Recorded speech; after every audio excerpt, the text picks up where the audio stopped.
pas mauvais, c'était très mauvais. Voilà, exactement. Alors reprenons. T'as pas une gueule de porte-bonheur. Vous savez, les avis, c'est comme les trous du cul. Tout le monde en a un. Bienvenue tout le monde à After Eight, épisode 36. After Eight, c'est le talk show qui déconstruit la pop culture.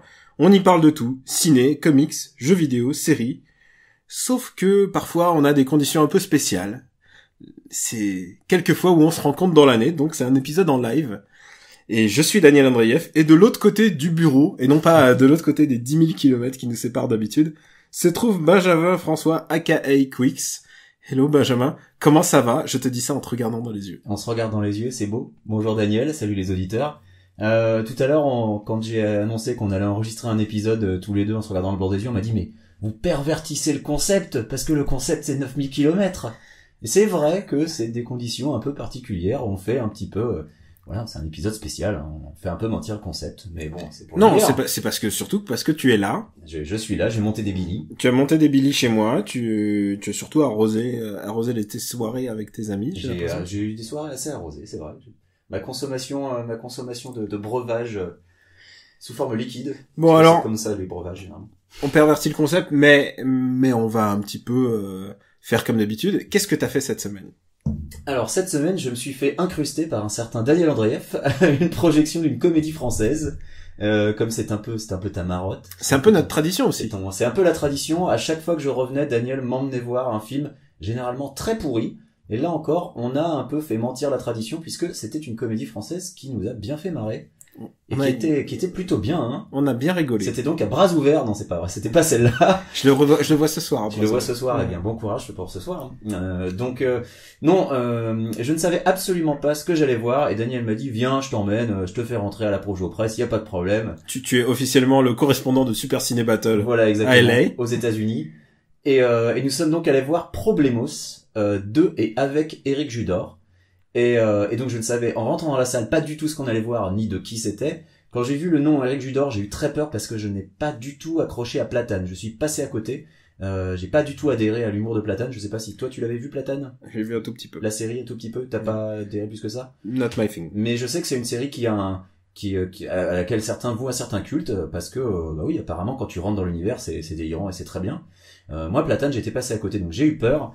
Et Problemos, nous a bien fait marrer. On a rigolé bien, on a vraiment bien rigolé. C'est ça qui est assez incroyable. Et je le dis à tous les gens que j'ai pu voir depuis qu'on a vu le film, que en fait, non, c'est bien, il faut y aller. Je ne sais même pas quand ça sort. Enfin, j'ai aucune info, quoi. Ça sort début mai. Début mai. Une sortie un peu avancée. Ça sort en même temps que Get Out. Je vous conseillerais d'aller voir Get Out d'abord, quand même. Ça sort avant le Festival de Cannes, surtout.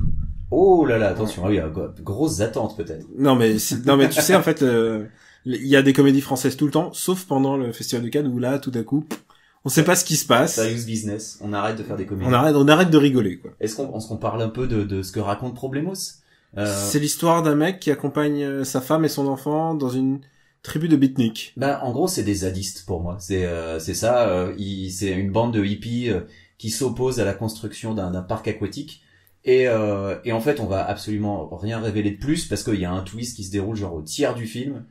Et ça part dans une direction complètement barrée et qui est très drôle au final. Moi, je trouve que c'était une belle prise de risque. Éric Judor joue bien. Éric Judor, qui est l'acteur le plus connu du film, y a pas le festival de caméo qu'aurait pu saouler. Non, il a fait son truc.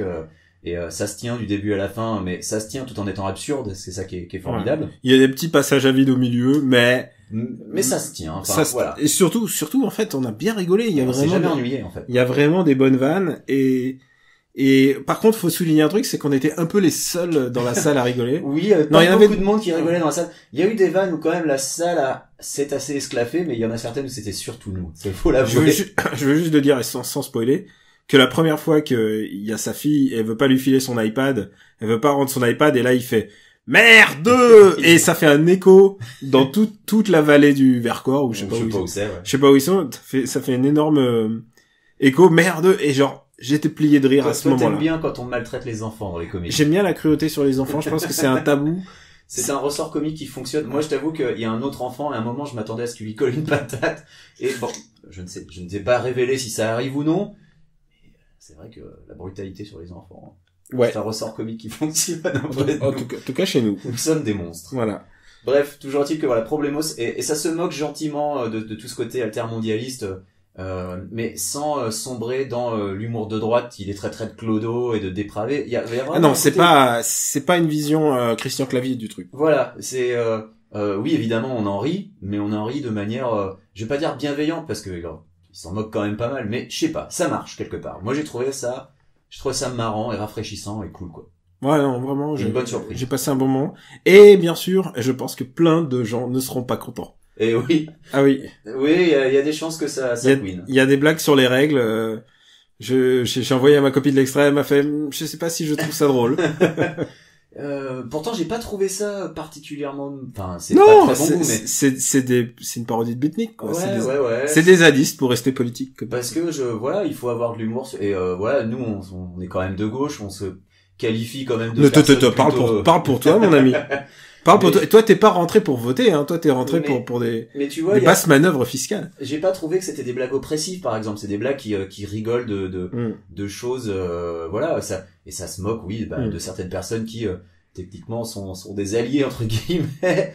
Mais, non, faut avoir de l'humour, quoi. Il y a des choses dont il est pas forcément, malvenu de rire. Et écoute, de mon côté, moi j'ai vu Get Out finalement. Voilà, très bien. Et mon top 1 cinéma de 2017. Alors, je pense que ça serait quand même mon top 2. Ouais. Mais il est deuxième quand même. Ouais, c'est déjà bien. J'ai vu Lost City of Z et j'adore Lost City of Z. Tu l'as mis en top 1. Ouais, je pense que Lost City of Z pour Lost l'instant. City of Z, s'il est sorti aux US, est sorti dans une discrétion absolue. Ouais, je n'en ai pas du tout entendu parler. Il vient de sortir cette semaine, ça je crois. Et de toute manière, le cinéma de James Gray n'intéresse pas les masses. Pas aux USA. Ça marche à New York, dans deux quartiers, tu vois, c'est un cinéma qui intéresse et de toute manière un cinéaste qui intéresse plutôt l'Occident, quoi. Ouais. C'est bon après ça veut dire qu'il y a plein d'autres grands cinéastes qui partagent ce point commun, je veux dire. Ouais, Michael Bay, Kurosawa, j'allais plutôt dire. T'es con. Et donc ouais, voilà, écoute, on va abréger là-dessus.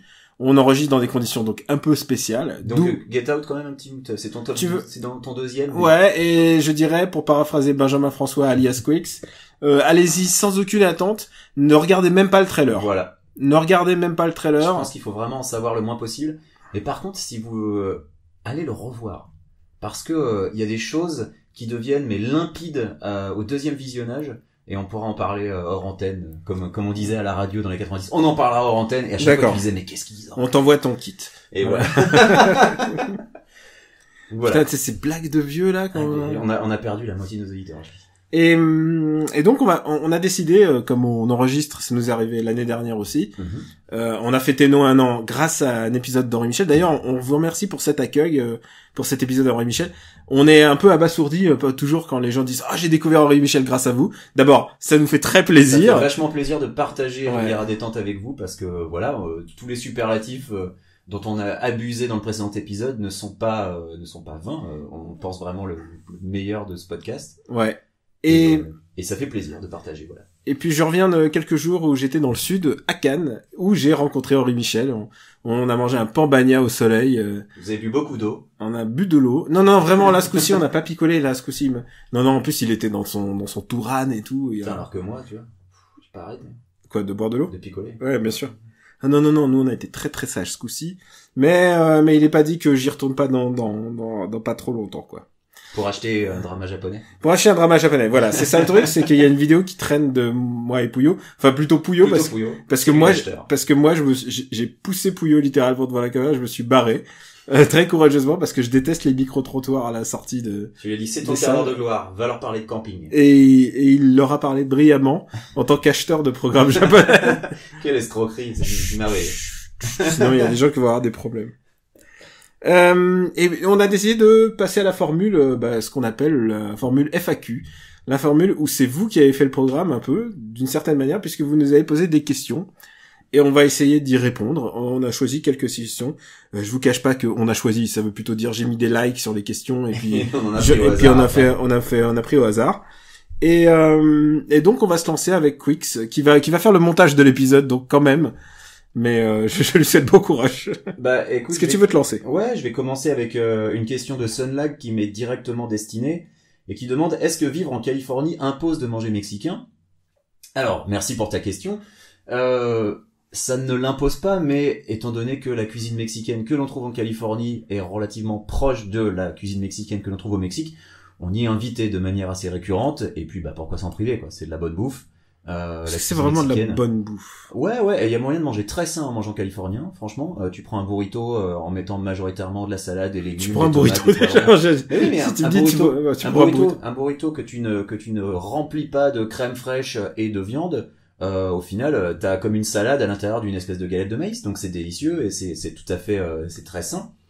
Et puis oui, non, la cuisine mexicaine, c'est une cuisine qui est très riche, qui est pas si variée que ça, parce que globalement, c'est quand même des variations autour du taco. Le burrito, c'est un taco un peu plus rond. T'as des haricots, les carnitas, oui, et puis t'as les haricots noirs qu'on te livre avec. Puis le houmous, qui confond tout. Tu peux faire une cuisine fusion. Le tarama.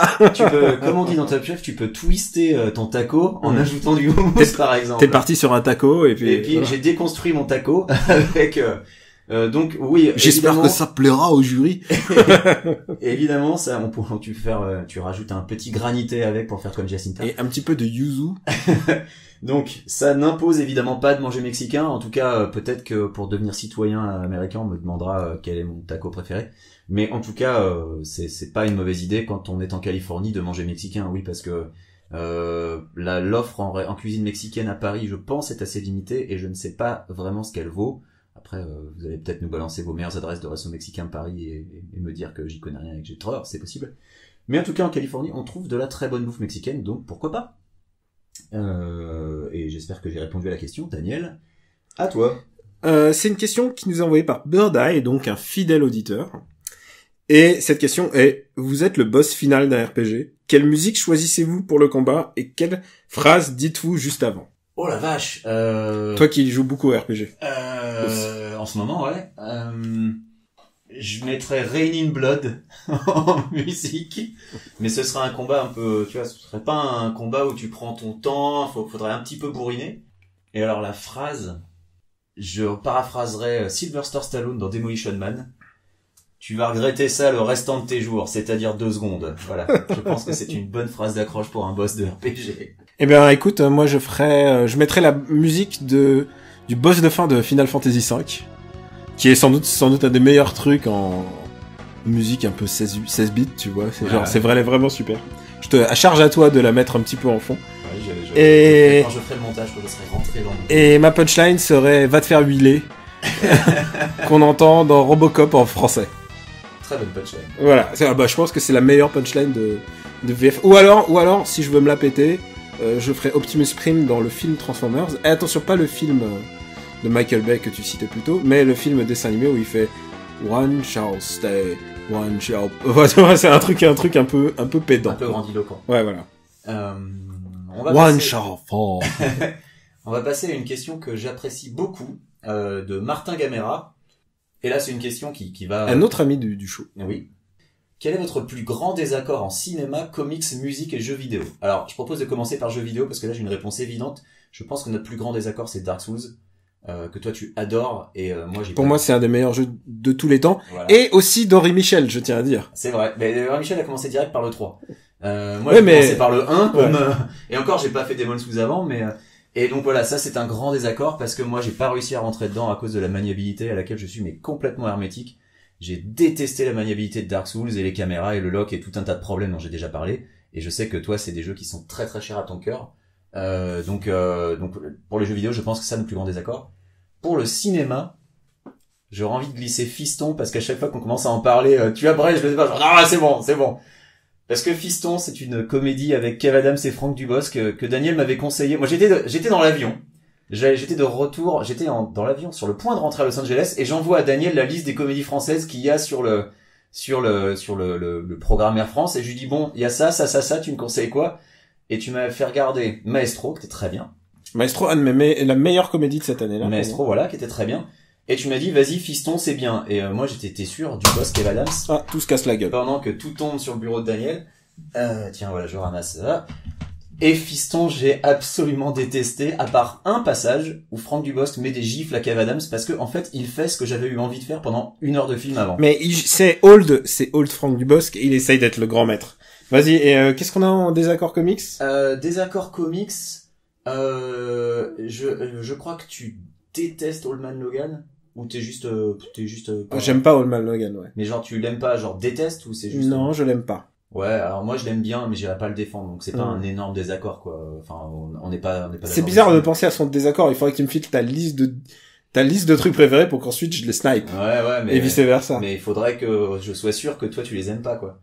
C'est un peu compliqué, là, parce que c'est vrai qu'on n'a pas forcément eu de débat sur des comics où... je pense qu'il y a New X-Men sur lequel on s'est engueulé. Ah putain, New X-Men, ouais. New X-Men, j'ai pas du tout aimé, en fait. Et moi, New X-Men, je pense que c'est le meilleur run de X-Men depuis Byrne et Claremont. Et donc j'adore New X-Men. Moi, j'ai un énorme problème. J'aime bien les thématiques abordées dans New X-Men et je trouve qu'il y a vraiment des bonnes idées. Mais j'ai détesté le traitement qui est fait par Grant Morrison de ce génocide. Il y a combien? 3 millions ou 6 millions de mutants qui meurent d'un seul coup à Genosha. Et c'est expédié en même pas 2 pages. Alors, et du coup, c'est 2 pages de plus que dans House of M. Ce qui est vrai. Puisque dans House of M, c'est un reboot magique. Et c'est pas juste les habitants d'un pays, c'est juste la race entière mutante qui disparaît. Mais House of M, je pense qu'on est d'accord tous les deux pour dire que c'est de la merde. Donc, le truc, c'est pas très bien. Voilà. Alors que New X-Men, oui, moi j'ai vraiment été déçu par ce traitement. T'arrives pas à comprendre l'implication émotionnelle que ça entraîne. Surtout que la page suivante, t'as Beast qui est déjà en train de faire des blagues sur son rencard qui va rater le soir alors qu'il est sur les ruines fumantes où il y a les cadavres de 3 millions de mutants. Enfin, j'ai vraiment eu un problème avec ça. Et ça m'a gâché le truc. Beast est un philosophe. Mais en tout cas, moi je trouve que c'est un run essentiel. Je pense que c'est un des meilleurs runs X-Men de tous les temps pour moi. Et alors, il y a question musique, là, je vais vraiment être incapable de répondre, parce que... En musique? Qu'est-ce qu'il y a en musique? Bah non, parce que t'aimes bien Justice, toi? Non, moi j'aime pas. Bah le truc de Justice, c'est de son d'une certaine époque. Ouais. Tu vois, quand j'entends Justice, je me dis, 2004. Ouais. Tu vois, c'est vraiment... Ouais, donc en fait, on n'est pas tellement en profond désaccord là-dessus. Bon, je suis sûr que, après, moi je te dis, avec Puyo, il peut te mettre Alizé, et tout d'un coup dire, c'est du bon son. Et je serais d'accord pour dire que c'est très bien produit, mais je pense que toi, t'as envie de le détruire. Je suis capable de reconnaître que c'est bien produit, mais c'est pas du tout ma came, tu vois. Comme il y a des artistes, tu vois, Kanye West, et encore il y a des trucs de Kanye West que j'aime beaucoup. Mais globalement, c'est des trucs où je vais reconnaître que techniquement c'est impeccable, c'est bien produit, il y a du taf derrière, mais que j'accroche pas du tout. Ah bah non, mais je sais, toi t'aimes bien PNL. Ah oui, c'est vrai. Eh ben voilà, là on a un gros désaccord. PNL, je trouve ça nul à yesh, production nulle, musique nulle, flow à chier, paroles de merde, et puis toi t'aimes bien. Donc moi écoute, tu arrêtes pas d'attaquer les choses que j'aime bien depuis le début. du coup je vais zapper sur une autre question. Vas-y. Une autre question de Gamera, tiens. Team chat ou team chien? Et là je vais dire la supériorité de team chien me paraît évidente. Et moi, parce que les chats c'est nul à chier. Attends, je reprends tes mêmes argumentaires. Les chats sont nuls à chier. Ils sont sur le génocide fumant des autres tribus de chats. Eh bien, puisqu'au contraire, les chats sont évidemment supérieurs aux chiens, puisque les chats se démerdent tout seuls pour aller chier dans leur caisse et pour enterrer le truc, alors que les clébards, il faut les ramasser. Un clébard, c'est teubé, rien que dans la manière dont ça te regarde en tirant la langue, tu sens la stupidité dans le regard du chien. Un chien, il peut te sauver, un chat, il va te bouffer les pieds. Mais un chat, il s'en bat les couilles de toi, c'est bien pour ça qu'il est supérieurement intelligent. Putain, mais Martin Gamera, merci avec tes questions, là, on va finir par se taper sur la gueule. Eh bien, on va passer à quelqu'un d'autre, sinon il va y avoir des jeunes. Quelqu'un nous demande quelle séquence, alors c'est Emmanuel Ray, ou Newman, quelle séquence de jeux vidéo vous a le plus marqué dans votre vie de gamer? Je me demande si on n'a pas déjà eu une question comme ça. Ben, on peut, ça se trouve, on aura une autre réponse. Alors, tu veux commencer, j'y vais? Non, vas-y, toi. Moi, j'ai pas eu grand chose qui m'a autant marqué depuis l'arrivée au Mexique de Red Dead Redemption, qui était, pour moi, un passage extraordinaire, où, pour les gens qui n'y ont pas joué, c'est un passage où on découvre un nouveau continent, tout simplement. Après, une scène d'action assez épique et, pas forcément génial, mais assez intense, où on est sur un radeau, on descend un fleuve, on descend le Rio Grande, et on se fait canarder à distance, et donc on est obligé d'ajuster son tir, de sniper les mecs de giga loin avec une carabine qui est pas forcément super précise, et c'est assez intense, c'est un passage que généralement on rate 3-4 fois avant d'y arriver et de le passer, et là on arrive au Mexique, et on trouve un canasson, on monte dessus, et on a un seul objectif, c'est rejoindre telle ville, avec un itinéraire qui est quasiment, enfin on peut pas se tromper quoi, on suit le chemin, et là il y a un soleil couchant et un morceau de musique de José González, qui est un artiste que j'adore, qui se lance, et pendant que tu cavales avec le soleil couchant et cette musique-là qui t'accompagne, j'en ai des frissons rien que d'y repenser. C'était un passage qui pour moi était extraordinaire, plus fort encore que la fin, et pourtant la fin de Red Dead Redemption est vraiment formidable. Et donc le génocide des Mexicains sur ton chemin, ça t'a pas posé problème? Ce passage-là, en fait, le Parce génocide que mexicain, en termes de jeu, c'est assez ridicule. le génocide des Mexicains, c'est ce qui se passe après. Mais là, t'as une espèce de mélancolie, t'es sur ton cheval, et tu sens que ça annonce ce que le jeu raconte, qui est la fin des cow-boys en fait. Parce que toute la fin du jeu, t'es dans une ville et tu te rends compte que là, on est d'accord que la fin est beaucoup mieux que le début, quoi. Bah. Et d'ailleurs, toute la séquence de fin, et alors attends, parce qu'on on peut parler spoiler, sinon vous zappez 2 minutes. Voilà.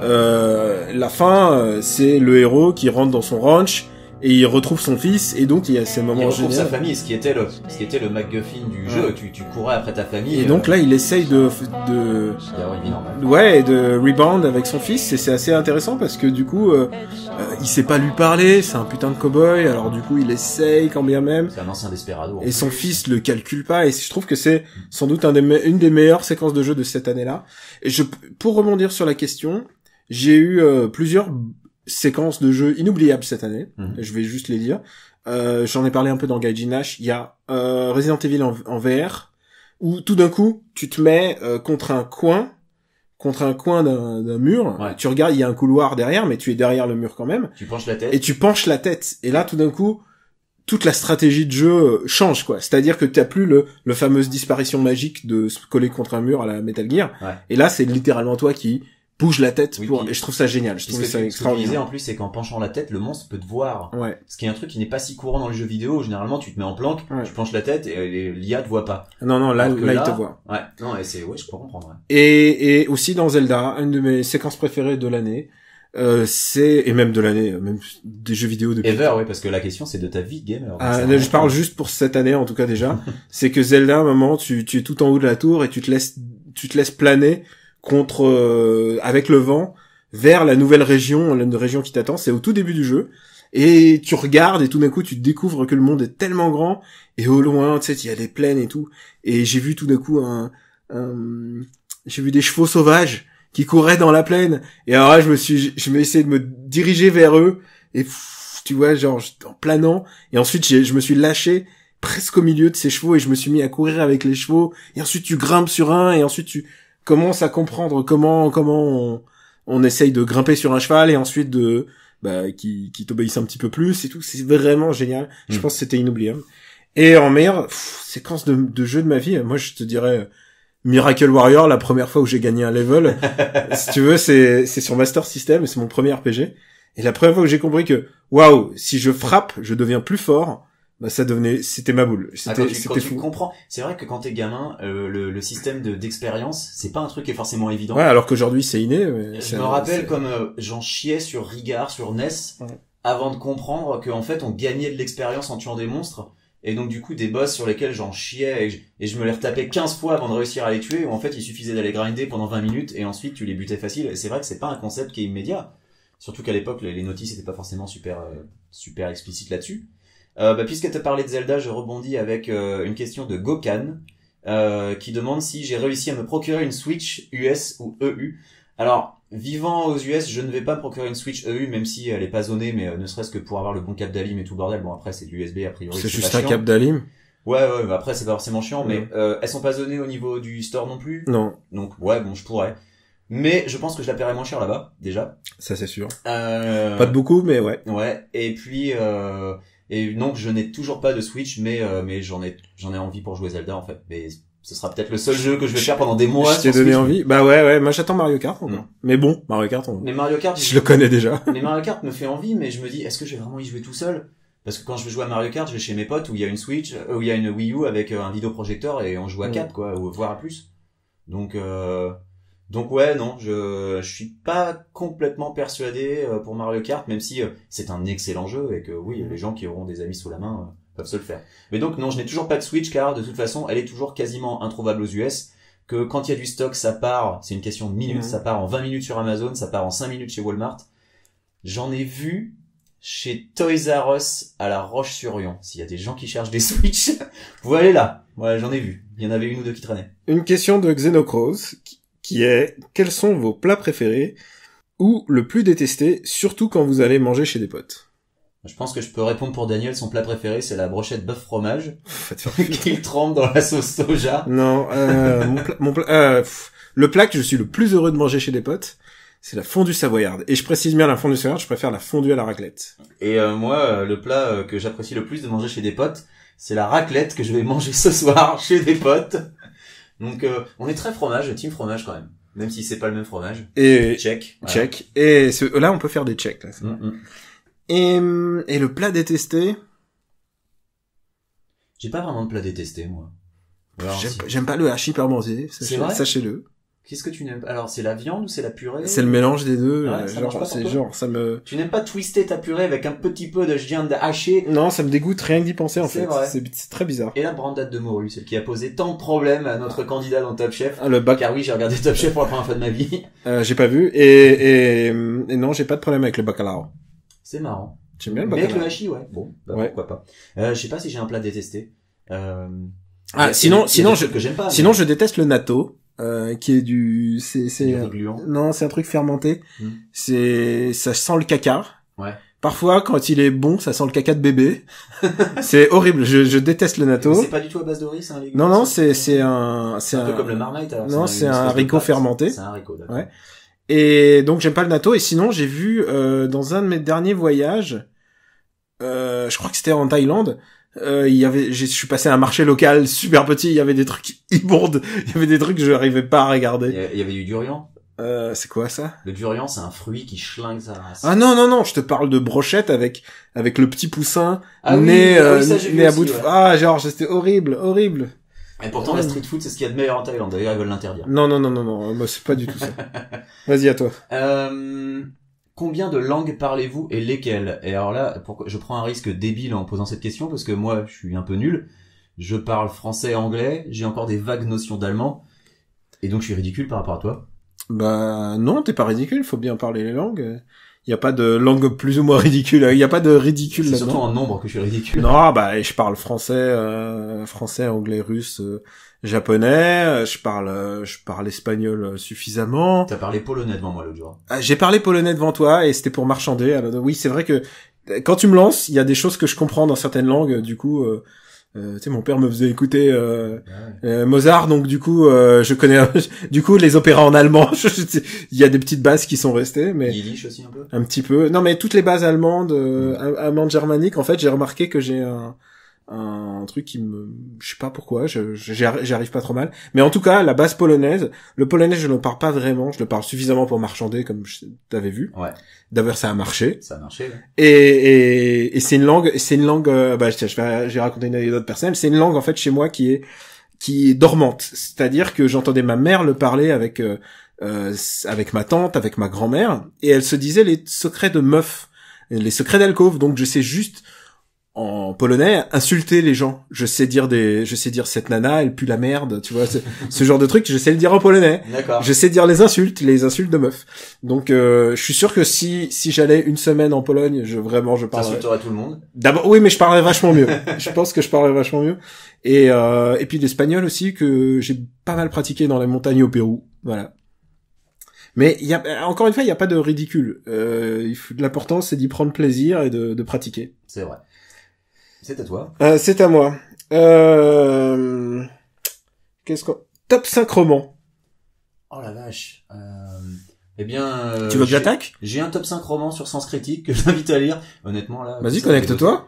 Non. Top 5 romans, il y a Ou top 10, hein, si tu veux. 200 froid de Truman Capote, Brave New World de Huxley, Ouais. qu'est-ce que je pourrais mettre d'autre là, comme ça, au débeauté, là, qu'est-ce que j'ai lu récemment? J'ai pas lu de roman récemment, en plus. En ce moment, je suis encore... Non, mais pas récent, les trucs que tu dis pas. Ouais, bah, j'ai... C'est une question de Lefebvre sur Twitter. Ouais. J'ai toujours énormément d'affection pour Misery de Stephen King. Ouais. Qui est un de mes préférés, je crois, de tout ce qu'il a fait. Bon, après, j'ai pas tout lu parce que c'est dur de lire tout Stephen King. Quoi d'autre? Bah, vas-y, balance-en quelques-uns le temps que je réfléchisse. Alors, moi, il y a les frères Karamazov, Dostoïevski. Et avant, j'avais l'habitude de citer les autres, et en fait, je pense que frères Karamazov, c'est vraiment, vraiment mon préféré. Ah, j'en ai Un russe en plus. Vas-y, balance. Le Maître et Marguerite de Ah, Bulgakov, de Bulgakov, ouais. Extraordinaire. qui est complètement, C'est un bouquin mystique. c'est un bouquin what the fuck du début à la fin, et c'est formidable. C'est un bouquin pour les amoureux de Moscou, hein. Ça vaut le coup de visiter Alors, Moscou je sur connais les pas du traces tout de... Moscou, mais c'est vrai que le bouquin est sur les traces complètement cinglé. de Bulgakov. Donc, je t'ai dit les frères Karamazov. Je suis fan de Huckleberry Finn de Mark Twain. Généralement, Mark Twain est un de mes auteurs préférés. Genre, j'adore vraiment toute l'œuvre de Mark Twain et Huckleberry Finn particulièrement. Ouais. Je suis, après, c'est du classico, mais Melville, Moby Dick, je trouve que c'est essentiel. Après, j'adore Expérience de Martin Amis. Qu'est-ce que je pourrais te dire encore? Il y en a, dans les plus contemporains, je suis assez fan de Cavalier and Clay, dont on a sans doute parlé dans un After Eight, qui est écrit par Michael Chabon. Michael Chabon dans mes préférés, vivants. Et dans toujours les vivants, j'adore Philip Roth. Et Philip Roth, The Human Stain, qui s'appelle La Tâche en français. La Tâche, et moi j'aime Le Complot contre l'Amérique de Philip Roth, qui raconte le Plot Against America. Voilà, une Amérique où Lindbergh remporte l'élection présidentielle, à une époque, c'était avant la Seconde Guerre mondiale, mais Lindbergh était pro-nazi en fait. Ouais. Et donc c'est une Amérique dystopique qui bizarrement a un certain écho de nos jours. Donc oui, j'aime beaucoup aussi. Et ben puisqu'on parle de plus contemporain, oui. J'adore Portney aussi de Philippe Note. Ouais, j'ai pas lu celui-là. Et qui te plairait beaucoup. Je sais que par exemple on a un j'aime pas avec ta Chair et tendre, puisque je déteste toute l'œuvre de Bret Easton Ellis. Ah ouais. Mais par contre, j'adore. T'aimes bien son podcast? Je l'écoute pas, j'avoue. J'écoute son podcast tout le temps. J'adore Le Démon de Hubert Selby Jr. Là, si tu veux un truc qui est bien écrit et qui a des trucs à raconter, et où là c'est encore un personnage dégueulasse, et je trouve que ça c'est vachement bien. Donc Hubert Selby Jr. Et j'aime beaucoup Courir avec des ciseaux de Augustin Burroughs. Ok. Bah ça y est, t'en as fait 5-10. On a fait 5 là. Ouais, moi j'avais fait 5. Mais là j'ai dit les 5 préfets, mais après c'est dommage parce que tu exclus tellement d'autres. Mais Ah bah oui, t'es obligé. on va faire un épisode littérature. Ouais. Une question de Quentin Falcon qui nous écrit. T'as presque fait une Philippe Bouvard. Question de Quentin de Falcon. La quéquette. Phoenix qui nous dit: avez-vous enfin réussi à convaincre Quix de participer à Super Ciné Besson Battle? Et là, je pense qu'il va falloir un petit peu... On va pas mettre nos cartes sur la table. On a un projet qui est lié à Super Ciné Battle et qui est lié à un certain, on va dire, réalisateur. Homme de cinéma français. Et qui est lié au Robotics Podcast Universe. Qui est lié au Robotics Podcast Universe. Ce ne sera pas un épisode hors série de Super Ciné Battle. On peut dire que ce sera probablement une série de spin-off.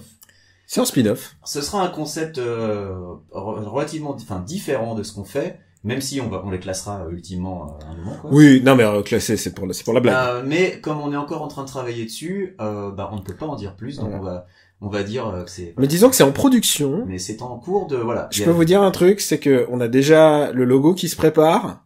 Le générique se prépare. Et puis on a déjà commencé à bosser dessus. En fait, et papa sera de la mise. Ça sera nous trois. Ça sera à 3. Ce sera un truc à 3 têtes. Et ouais, parce qu'en fait à 3 c'est assez chouette. Hein. On s'amuse bien. Ouais. Et donc je réponds du coup à la question de Foul qui est: est-ce que le Robotics Podcast Universe compte s'étendre? Genre le podcast Before Love, où vous donneriez vos meilleurs pick-up lines. Alors non, alors, parce que non. Je suis très mauvais. C'est pas la pick-up line, je suis nul à chier aussi. C'est nul à yesh. Et mais par contre le Robotics Podcast Universe va s'étendre.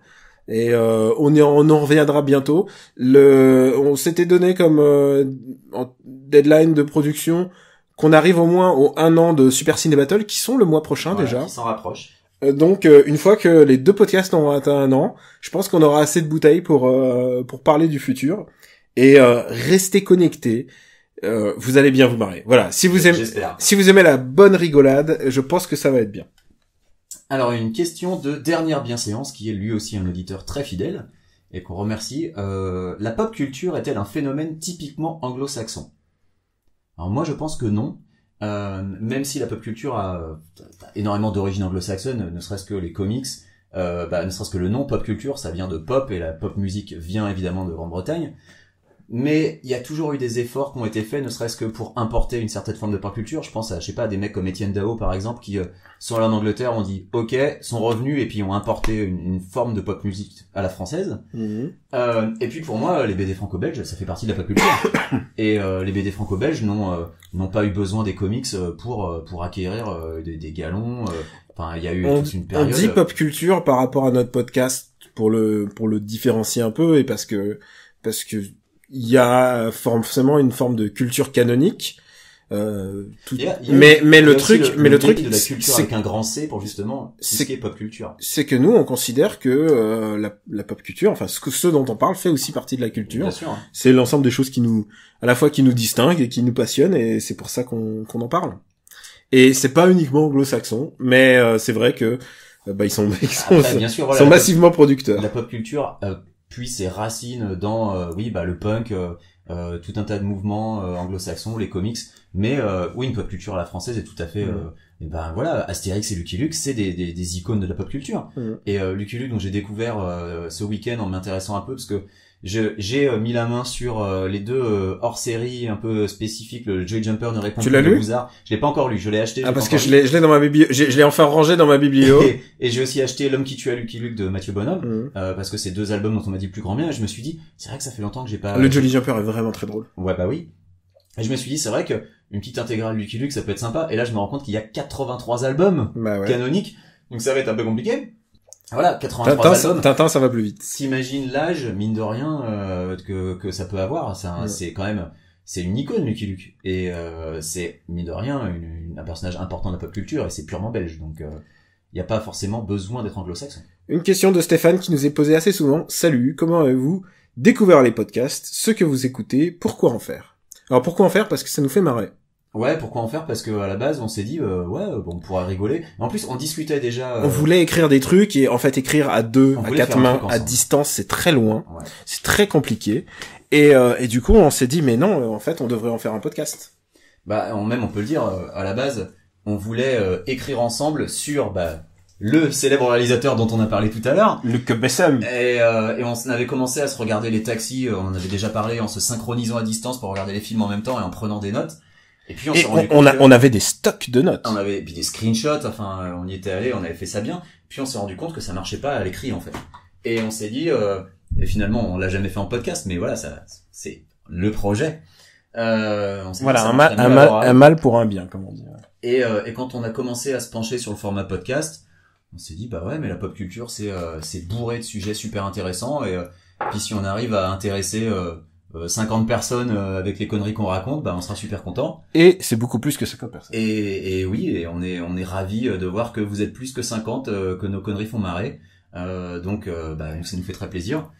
Et après les podcasts, comment j'ai découvert les podcasts? Quels sont les podcasts? Je pense que c'est moi c'est les podcasts de comics d'abord. J'ai vraiment beaucoup ouais, et puis les podcasts de Kawa, mais avant que ça s'appelle Radio Kawa. Ah oui, c'est vrai qu'il y a Radio Kawa. Ouais. Parce que Radio Kawa, pour ceux qui connaissent pas, c'est un réseau de podcasts indépendants qui est là depuis très longtemps, qui avant était sur une web radio, je vais y arriver, qui s'appelait Synops Live, et j'avais été contacté par Inks, qui est le big boss final du RPG Radio Kawa, pour participer à une émission avec lui, et je m'étais bien marré, et j'avais bien aimé le format, et moi j'ai participé en tant qu'invité, c'était Checkpoint à l'époque, c'était une émission de jeux vidéo, et c'est vrai que ça m'a donné envie de pourquoi pas m'y mettre aussi.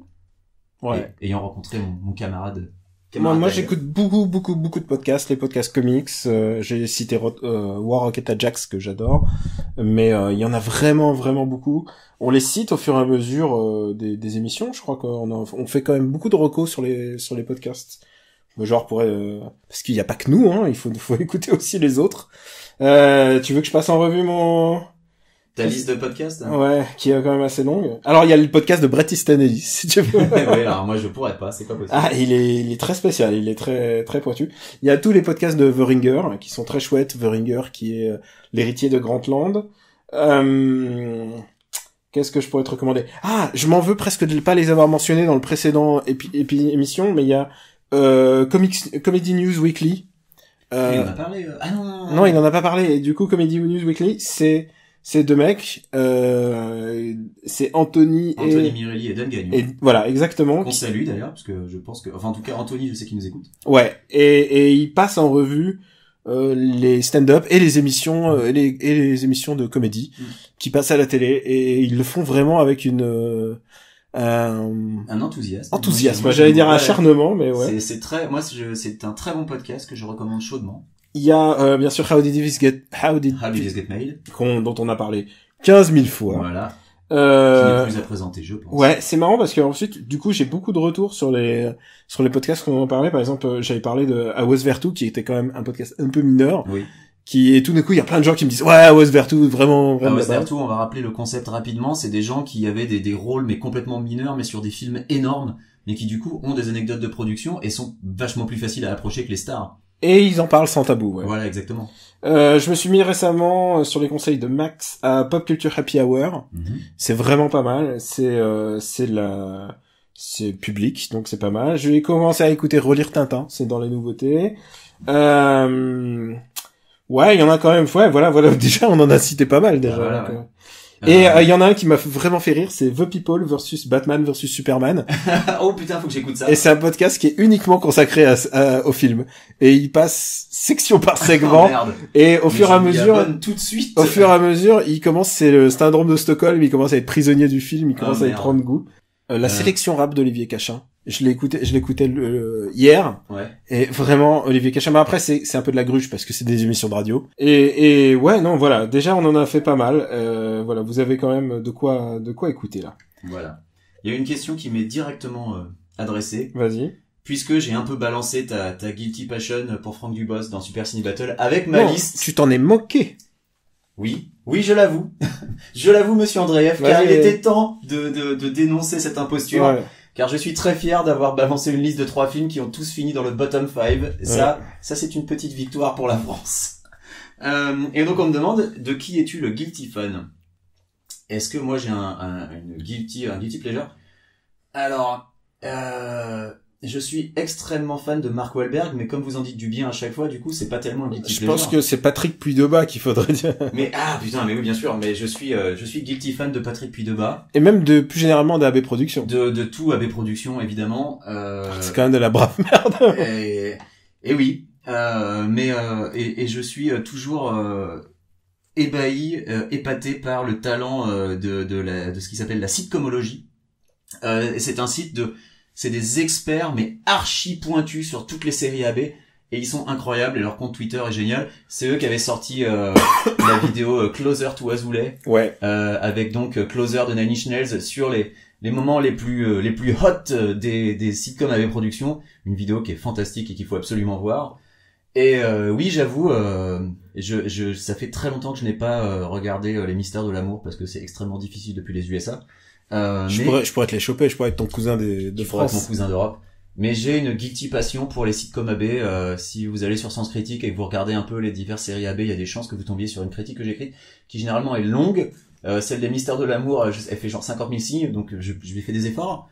Oui, AB, on va dire que c'est mon guilty pleasure. Mais si je devais, et Patrick Puydebas, que j'ai interviewé d'ailleurs, parce il a fort sympathiquement accepté de rencontrer un type qui, à l'époque, sortait de nulle part, n'avait pas de podcast, n'avait pas de légitimité. Tu Et vas genre, sucer la bite. eh bien, peut-être, monsieur. En quoi ça vous dérange? Et il avait Espèce de fanboy. fort gentiment accepté de se livrer à ce truc surréaliste où c'est une copine qui avait filmé avec un appareil photo et le son était pourri, mais ça reste une super rencontre et un très bon moment. Et voilà. Et Patrick, cœur. Une question de Munoz Nicolas, qui est vos mangas préférés. Ghost in the Shell. Ah, en manga, d'accord, ok. Un manga, ouais. Ouais. Ouais. Enfin, en tout cas, le premier, ce qu'il a fait après, 1.5 et Manage Interface, moi, mais... Bah, à toi, j'en ai dit un. Plutôt. Ah, putain, salaud. 20th Century Boys.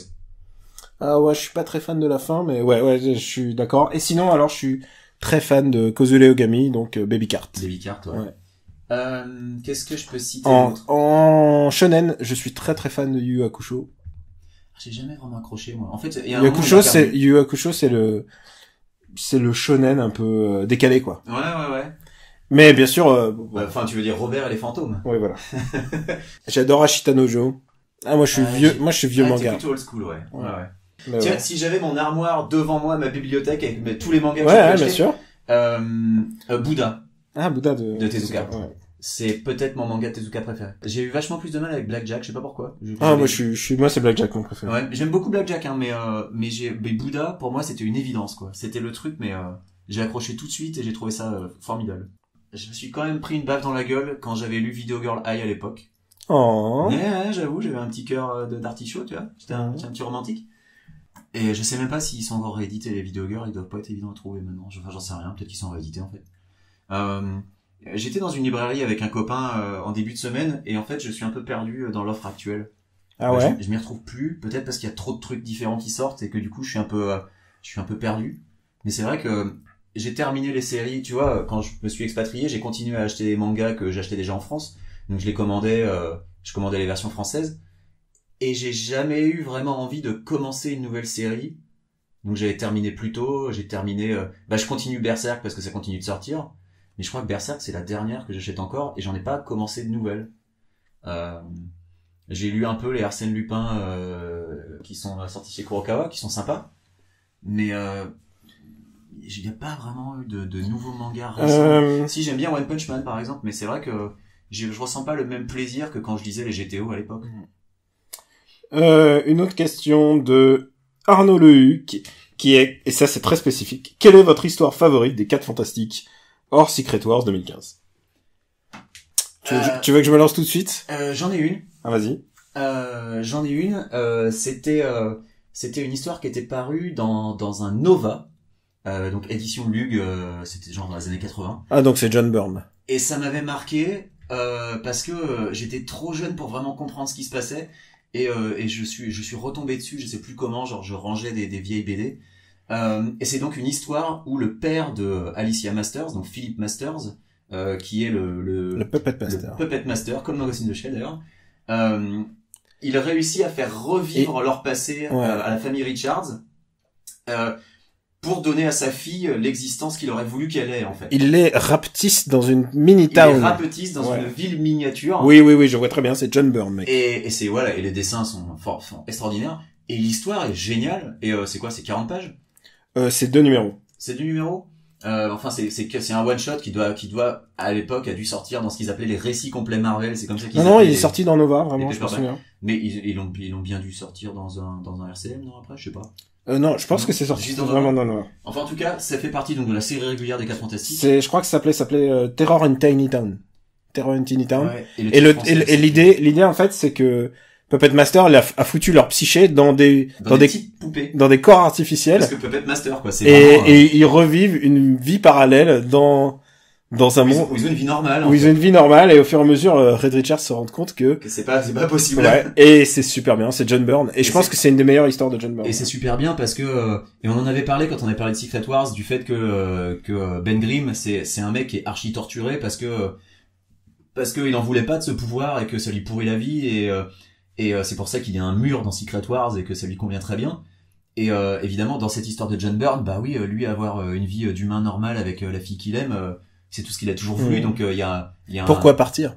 Exactement, lui il serait limite prêt à rester là-dedans, quoi. Et puis finalement il se dit bon bah en fait c'est pas la vraie vie, mais c'est vraiment une chouette histoire. Et pour moi c'est mon histoire des 4 Fantastiques préférée parce que c'est un de mes premiers comics aussi. Ouais. Donc je peux comprendre que moi c'était un petit peu avant avec X-Men, mais il y a comment dire, il y a vraiment une scène dans ce comics là qui me marque. C'est Sue Richards qui vole sur un champ de force invisible, et elle est encore petite, et tout d'un coup elle passe devant Dr. Doom, mais sans son masque. Sans son masque, oui. Et elle dit je savais qu'il était scarifié, mais pas à ce point-là, et tu le vois pas. Mais elle a une vision d'horreur, elle voit son visage, elle est super choquée. Et j'adore ce passage, et c'est à l'époque où Dr. Doom montrait pas son visage tout le temps. Et moi évidemment c'est écoute, tout Byrne, l'arc de Byrne des Fantastic Four, donc ça va de 232 à 294, un truc comme ça, de tête. Et il y a 2 omnibus qui sont sortis, je crois. C'est vraiment super, et en particulier le Trial of Reed Richards. Tu sens que j'ai de l'asthme en ce moment. Ouais, c'est un peu de mal. Et ça c'est génial. Et si vraiment le meilleur Fantastic Four, ça reste comme Jack Kirby. Et je pense à la trilogie de Galactus, et aussi à une histoire simple qui est Fantastic Four numéro 51, et c'est This Man, This Monster qui est vraiment fabuleux. Je pense que c'est un des one shot les plus essentiels, quoi. C'est à lire comme on lit du Ditko pour Spider-Man. Nous avons Salmon Adrien ou Adrien Salmon, je ne sais pas dans quel. C'est bien cette structure d'épisode parce que tu pourras zapper les trucs, tu pourras effacer les questions que t'as pas aimées. Ouais, mais non, mais pour l'instant, moi, je trouve qu'on sélectionne bien. Qui nous demande un mot sur American Gods. Quel est votre niveau d'attente? Je sais pas si est-ce que tu as lu American Gods de oui, Neil Gaiman? bien sûr. J'ai recommandé North Gods qui sort en mai en France. Donc American Gods que j'ai lu et que j'ai bien aimé, même si ce n'est pas mon Gaiman préféré. Mon Gaiman préféré c'est Neverwhere. Moi c'est American Gods. Mais j'ai beaucoup aimé American Gods quand même. Donc du coup, bah oui, j'attends la série avec une curiosité non feinte. Je devais la voir à Cannes et je ne l'ai pas vue. Parce que tu devais acheter un drama japonais. Voilà. Tout pourri. Non, très bien. Donc on est tous les deux globalement assez enthousiastes et impatients et curieux. Alors, au moins curieux. Le truc c'est que avec les séries, j'ai appris qu'il faut pas trop faut en avoir rien à foutre. Tu vois, Preacher, tu regardes la série Preacher, je fais qu'est-ce que j'aimais bien dans la BD en fait. Et je sais très bien ce que j'aimais bien dans la BD. C'est juste que la série ça n'allait pas. Me va pas du tout, ouais. Une petite question peut-être de ta part, Daniel. Allons-y. Une question de Pimpin le Magnifique qui est: dans quel UGC parisien peut-on espérer croiser l'homme au rire du canard évoqué lors d'un vieil épisode du podcast? Je vois très bien quel épisode. On peut le croiser à UGC Cinécité Léal. Et en général, il n'y a pas de règle. C'est-à-dire, il peut très bien voir un film, un télo. C'est le striker caché, en fait. Le mec, il sait jamais quand il va apparaître. Je te jure, quand j'ai vu 50 Shades of Grey avec lui. C'est quoi? Il rigole comme un canard. Et moi, je te dis, ce mec, je suis prêt à le payer pour qu'il vienne à côté de moi. Tu m'étonnes. D'où vient la fascination de Caméléon Botix pour les pires comédies françaises? Un cœur de nanarophile ou bien il y a un peu d'amour au fond? Oui, c'est vrai, qu'est-ce qui a lancé cette idée de toutes les voir, en fait? Je crois que c'est une fois, j'ai vu une comédie et j'ai fait c'est pas possible. Qu'est-ce qu'on nous vend là? Qu'est-ce qu'on est en train de nous dire? Qu'est-ce qu'on est en train de essayer de faire à nos cerveaux? J'étais scandalisé par ce qu'on avait. Et du coup, je me suis dit je vais les analyser, je vais essayer de comprendre.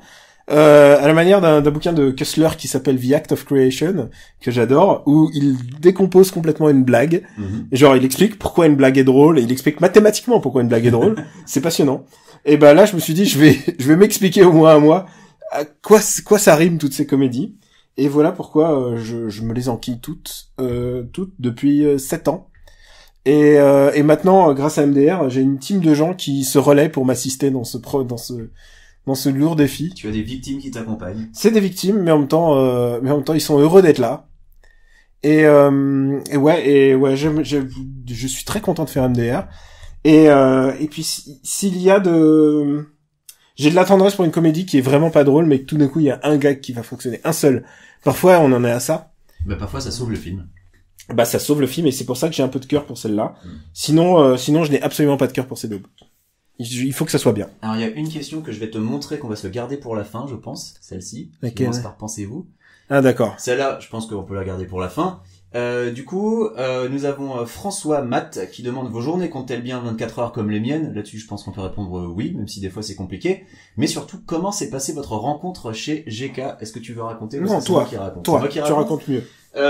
C'était à l'occasion des 10 ans de Gamecult. Le site avait invité les modos et tous les pigistes et évidemment la rédaction. Moi j'avais déjà rencontré la rédac parce qu'on avait déjà fait des bouffes, mais je n'avais jamais rencontré Daniel parce que toi t'étais pigiste, t'es toujours pigiste de toute façon pour le cas. Et on s'est en fait retrouvé sur une séquence alors c'était pas Just Dance, c'était Dance Central, le jeu de Harmonix sur Kinect. Donc sur 360 avec Kinect, et où on avait joué avec Nanark tous les trois, et t'avais débarqué en plus, t'avais des lunettes de soleil qui te donnaient une touche assez rock'n'roll. J'avais une super conjonctivite en fait. Ouais. Mais t'avais des lunettes de soleil façon K2000 un peu, j'avais trouvé ça génial. Et en fait on s'était bien marré sur Dance Central, et en fait le courant est super vite passé. Ouais. Faut dire aussi que les autres c'était un peu des connards. ça n'aide pas évidemment. Donc voilà, et ensuite on a discuté, et puis on s'est rapproché. Et là je pointe quelque chose du doigt. Tu vois ce qu'il y a sur mon bureau? Et oui, je vois ton avatar dessiné qui donc maintenant te représente sur le site. Ouais, par Simon Hutt. Et qui est au-dessus de mon bureau, donc. Voilà, il trône au-dessus du bureau à côté d'un amiibo The Legend of Zelda. Ouais, je suis désolé. Un épisode que t'aimes pas en plus. Non, c'est surtout un autre truc, c'est que j'ai pas encore rangé tout ça. Ouais, bah oui. C'est ça le problème. Oui, car j'aide Daniel à ranger ses vieux jeux et je peux vous dire qu'il y a la matière. Ouais, et puis t'es tombé sur un jeu là, il y a pas longtemps. Et Daniel m'a fort gentiment offert Final Fight CD, qui est le meilleur portage jamais du meilleur beat'em all jamais.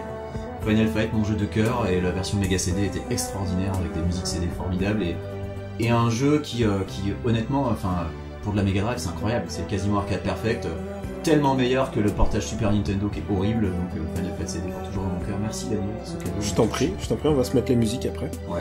Oh, tu pourras les musiques de fin. Je mettrai une musique en fond. La musique de fin est super. Une question de Lord Encore 2-3 questions, je pense, et puis on va. Ouais. Une question de Lord Pedros.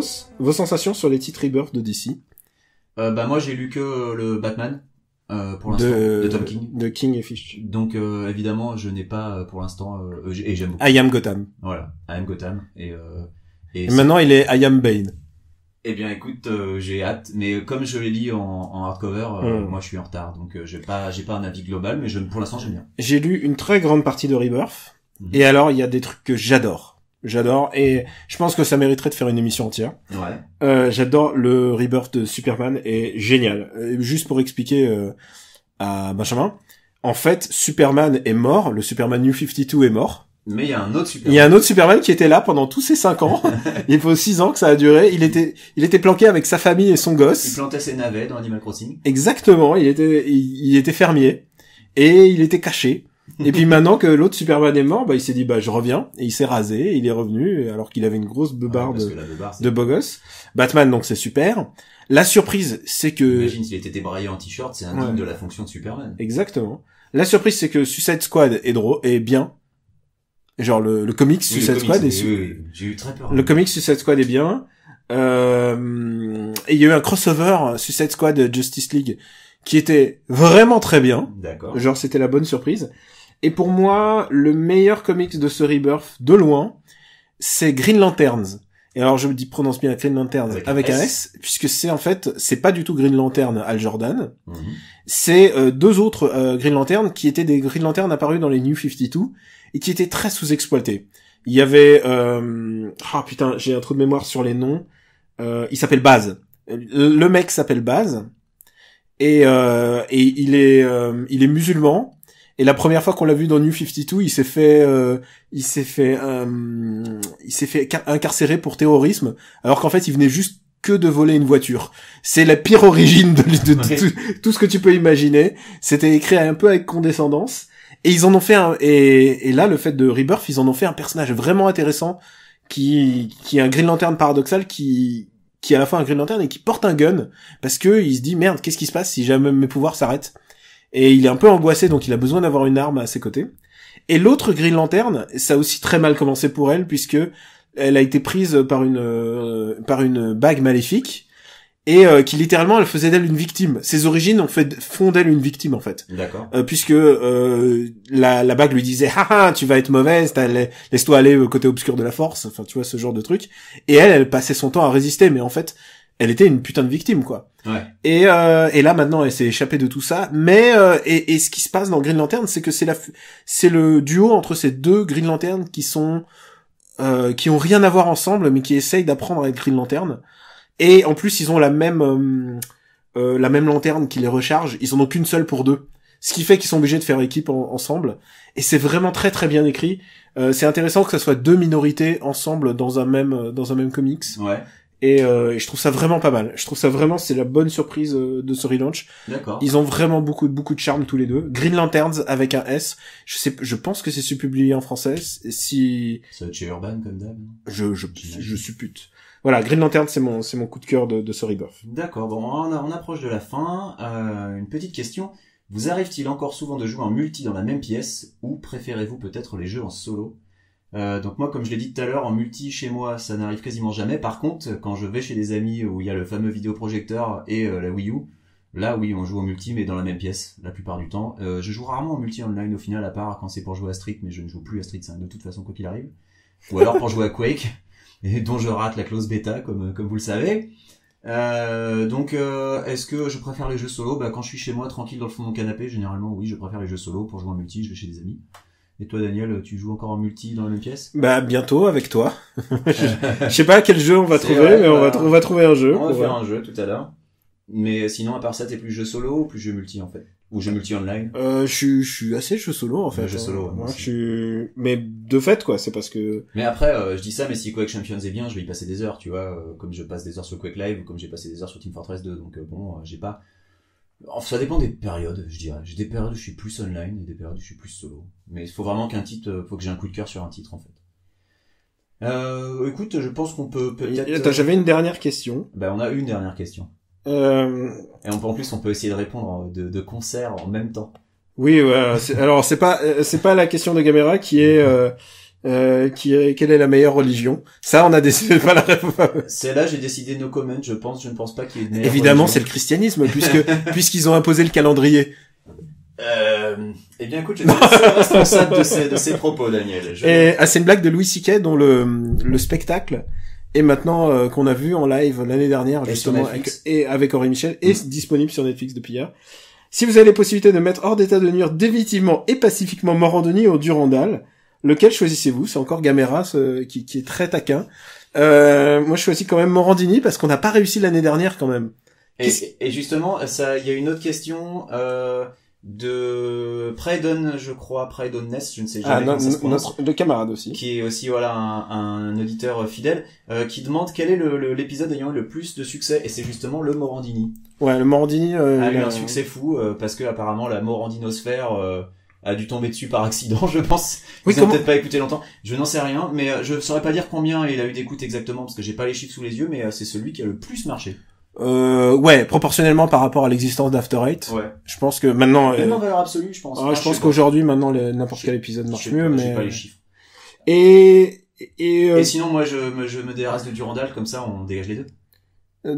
Je prends Morandini, je prends Durandal. Moi, j'ai rien que Durandal. Je veux dire, tant que je ne tombe pas sur ces vidéos, tout va bien. Des nouveaux guests à prévoir. Oui, je pense à Stéphane Boulet. Plus sérieusement, j'aimerais beaucoup, il y a plein de personnes que j'aimerais bien inviter. Ouais, on aimerait bien que pour la deuxième année de After Eight, on ait plus d'invités. Au niveau calendrier, parfois c'est dur. Et parce que l'enregistrement, en fait, les horaires auxquels on enregistre. Voilà. Mais en fait, on a pas mal d'artistes, en fait, qui nous écoutent et parfois nous disent, on voudrait vous avouer, ça serait cool. Et justement, nous, on leur dit, putain, on aimerait bien. Donc, si on arrive à s'étendre et After Eight un peu... Le plus dur, c'est vraiment d'arriver à se caler un horaire qui marche pour tout le monde. En gros, muscler notre jeu, comme on dit dans le football. Voilà, nous on aimerait bien avoir plus de guests et d'invités. J'aimerais bien avoir des filles aussi, parce qu'on fait souvent des trucs entre mecs. Pour changer un peu, quoi. On a déjà des idées. C'est pas ce que tu disais tout à l'heure. Et est-ce que on termine? Vas-y. Avec la question de Stéphane, @scatali sur Twitter. Pensez-vous que Fillon doit rendre l'argent? Moi je dis François, rends l'argent. Je ne sais pas qui c'est. Oui, on a eu quand même quelques questions sur est-ce que vous allez parler de la politique. J'ai pas arrêté d'en parler depuis que je suis arrivé. J'en ai même parlé encore à midi là. Ça me saoule.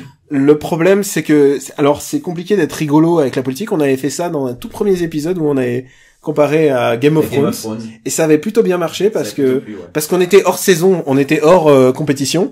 Et là maintenant, j'ai vu un truc sur Twitter qui a tourné où on comparait les hommes politiques à des JRPG et j'ai trouvé ça plutôt drôle. Je sais pas si tu l'as vu passer, c'était assez marrant.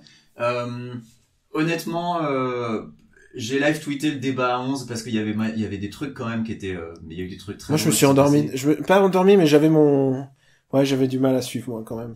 Je dois avouer que à chaque fois que Jean Lassalle était là, mes chers compatriotes, je viens de boire une petite poire, Voilà, le problème, c'est que si on parle de politique, on va en parler comme ça. Voilà. Je sais pas si ça amuserait quelqu'un d'autre que nous.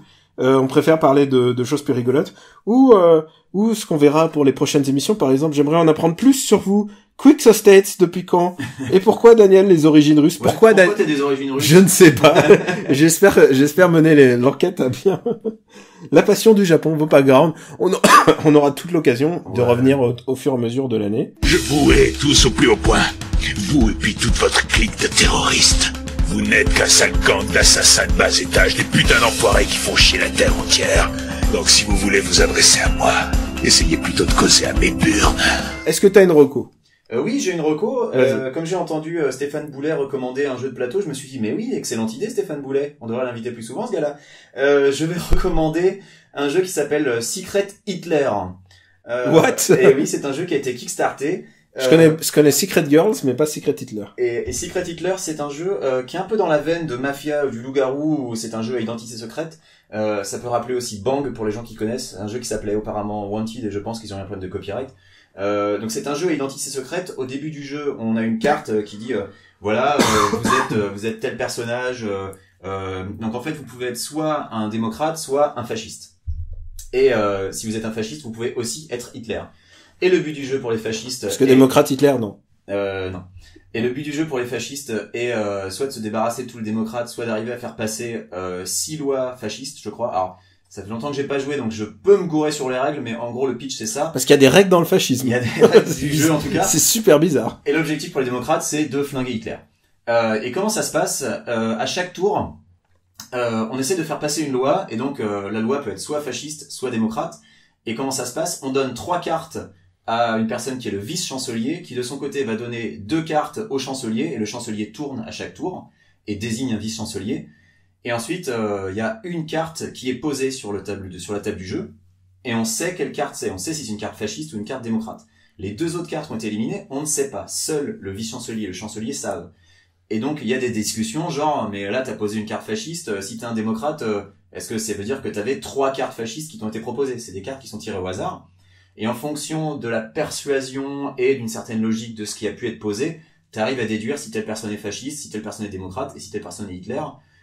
Et tu as le droit à un moment de flinguer des gens. C'est génial, hein. C'est génial le 2e degré. Donc, mais écoutez, j'ai très mal expliqué, mais... Non, mais c'est assez fascinant. Faites-en une partie, vous allez voir, c'est très drôle.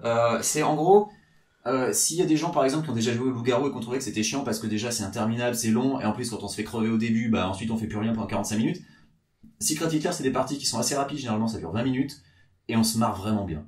C'est vraiment très drôle, et en plus, bon, traiter ses amis de nazis, ça a toujours un petit côté cocasse. Moi, ça me rappelle la Savoie. Ça me rappelle ma jeunesse. Et donc, non, c'est un très chouette jeu, Secret Hitler, c'est très drôle, et honnêtement, je pense pas qu'on puisse passer un mauvais moment quand on y joue. Voilà.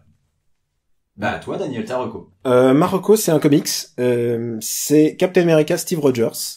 Salut les nazis. Et ben, justement. C'est ça qui est assez incroyable, c'est que Steve Rogers, en fait, c'est une thématique un peu. Par le miracle de la magie Marvel, a été retconné comme un nazi, ou pas comme un nazi exactement, comme un agent de Hydra. Et donc c'est à partir du numéro 1, donc ça a commencé au numéro 1 de Captain America Steve Rogers. Tout d'un coup, le choc, c'est que Steve Rogers arrive et fait Heil Hydra. Et évidemment, tout l'internet c'est rebellé, enfin pas tout l'internet, en tout cas tous ceux qui sont toujours prompts à protester contre tout, et en disant mais quel scandale, Captain America c'est le héros de mon enfance, c'est un mec qui a donné un coup de poing à Hitler, comment osez-vous faire ça, je vais plus jamais lire de comics Marvel, enfin vraiment ils sont tous tombés à bras raccourcis, enfin vraiment sur la base d'un seul numéro quoi. Et en fait l'arc est passionnant en fait.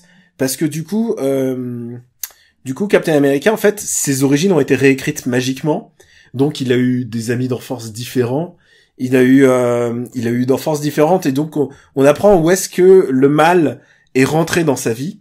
C'est assez fascinant. C'est un peu Captain America meets Haneke. D'accord. C'est très très bizarre. Et c'est fascinant à la fois. Et je trouve que, je ne sais pas dans quelle direction ils vont. Ils préparent un gros crossover où en fait Captain America va devenir le méchant du monde Marvel. Ouais. Et l'idée m'intéresse en fait. Mais pour toujours ou... Bah non, tu sais c'est le monde Marvel, l'univers a été détruit, pousse, on réécrit tout. Mais je crois qu'une partie des critiques c'était aussi que c'est évident qu'il va pas être nazi éternellement et que ça fait un peu tour de passe-passe à la con et que était-ce vraiment la meilleure époque pour faire d'un symbole pareil un nazi, en fait? Bah, au contraire, ce qui est intéressant, c'est que quand il est intronisé chef du Shield, s'est produit la même semaine que l'élection de Trump. Bah ouais. Et il y avait de clairs parallèles au moment où il a prêté serment au Shield. C'est la même semaine où Trump faisait son prêtage de serment. Donc, tous les deux sous la pluie, sauf pour Trump bien sûr où il pleuvait pas. Et c'était vraiment très particulier. Est-ce que c'est la meilleure période? Non, mais il y a jamais de mauvaise période pour écrire de bons comics. Oui. Et pour l'instant, Captain America Steve Rogers c'est passionnant et il est intéressant de lire en même temps Captain America Sam Wilson donc qui est Falcon, son ami, et c'est aussi le mec qui porte en ce moment le bouclier de Captain America.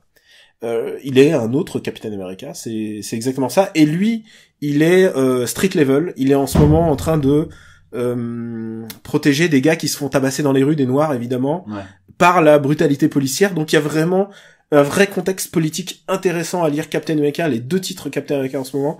C'est vraiment passionnant et la manière dont ils vont s'imbriquer dans le monde Marvel va être passionnante. Parce que une polémique liée à ça, c'est que justement il y a eu une récupération de Captain America par l'extrême droite américaine et qu'on voit à l'heure actuelle, alors c'est pas la faute du comics mais c'est un effet de bord, on voit à l'heure actuelle des affiches avec un Captain America avec un insigne nazi sur son bouclier et qui arrête des missiles avec marqué immigration, mais Mexique dessus. Le truc c'est que Captain America ça fait pas partie évidemment du personnage tel qu'il est, enfin humaniste, non violent aussi, puisque c'est le paradoxe d'un militaire qui se bat avec un bouclier.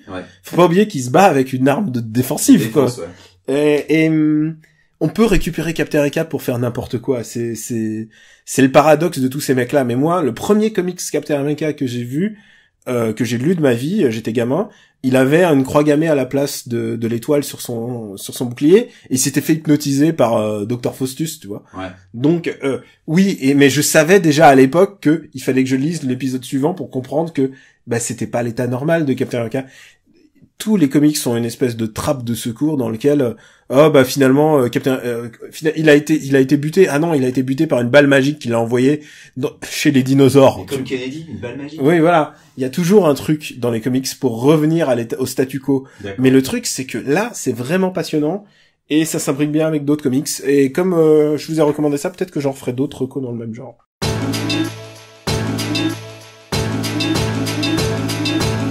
Et on est bon là, je crois que c'est fini.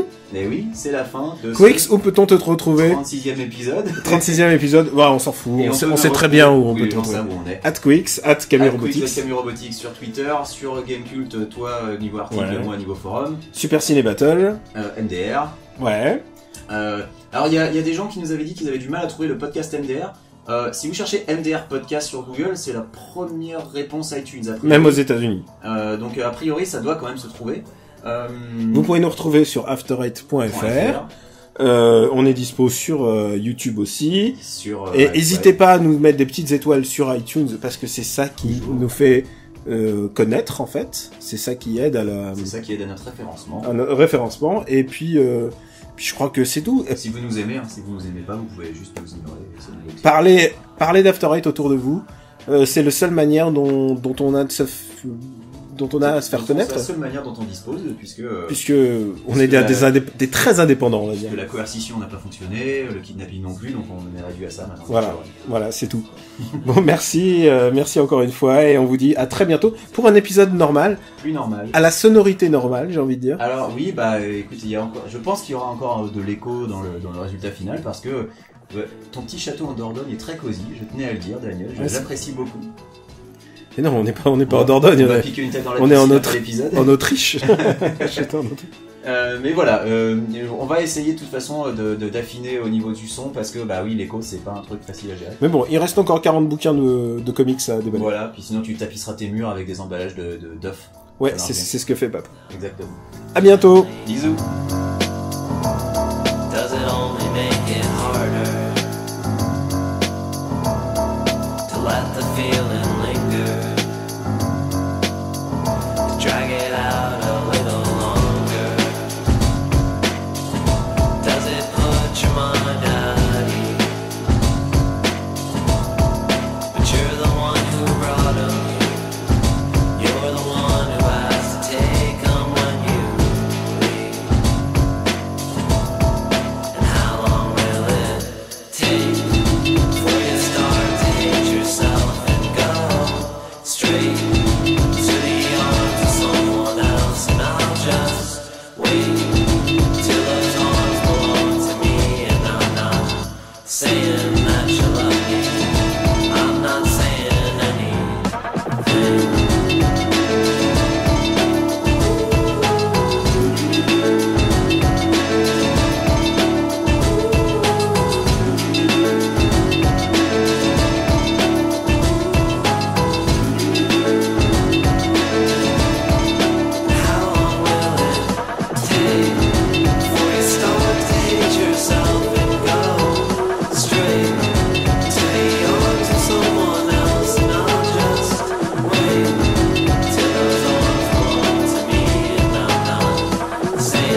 tweeter.